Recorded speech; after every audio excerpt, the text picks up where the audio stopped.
Russian invasion of Ukraine. My Inflation Reduction Act took on Big Pharma and reduced the price of insulin for seniors with diabetes to $35 a month from as much as $400 a month. The Inflation Reduction Act also finally gives Medicare the power to negotiate lower drug prices across the board.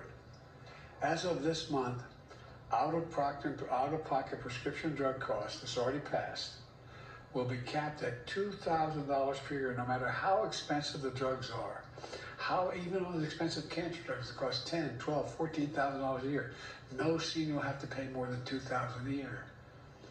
These and other reforms not only save seniors money, it saves the American taxpayers money. $160 billion will be saved over the next decade because Medicare will no longer have to pay the exorbitant prices that pharmaceutical companies have been charging.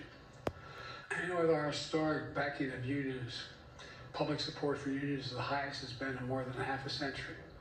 And the labor movement is expanding to new companies and new industries. The middle out, bottom up playbook is also about asking the very wealthy and the most profitable corporations. We want them to do well, but begin to pay their fair share in taxes.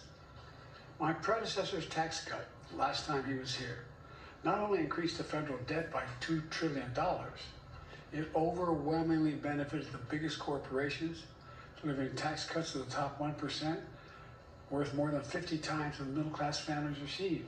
And you've heard me say it 100 times. We have over 1,000 billionaires in America. They paid an average of 8.2% in federal taxes.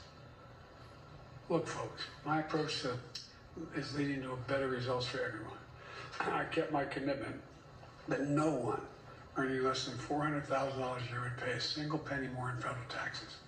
I fought hard to expand the child tax credit for working families that, when it existed, cut child poverty nearly in half.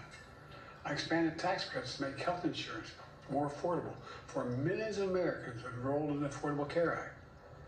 Because of our policies and confidence of entrepreneurs in our economy, we have also seen 21 million new business applications filed in our administration, the most in any single presidential term on record.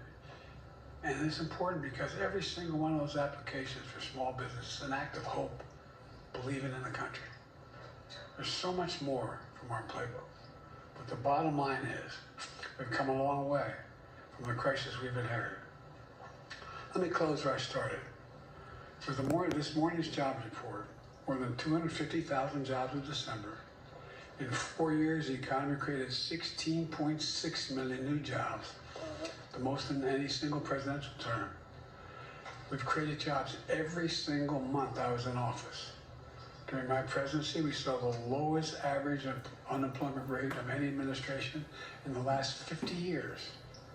And battling through the worldwide effects of the pandemic, Putin's war in Ukraine, and supply chain disruption, inflation rate is down to nearly 2%. These are simple, well-established economic benchmarks that measure the strength of any economy and the success and failure of any president's 4 years in office. I believe the economy I'm leaving is the best in the world and stronger than ever for all Americans. So I think that's what we have. We'll see what the next president does. I want to thank you all. God bless you all. May God protect our troops. I'm happy to take some questions. Mr. President.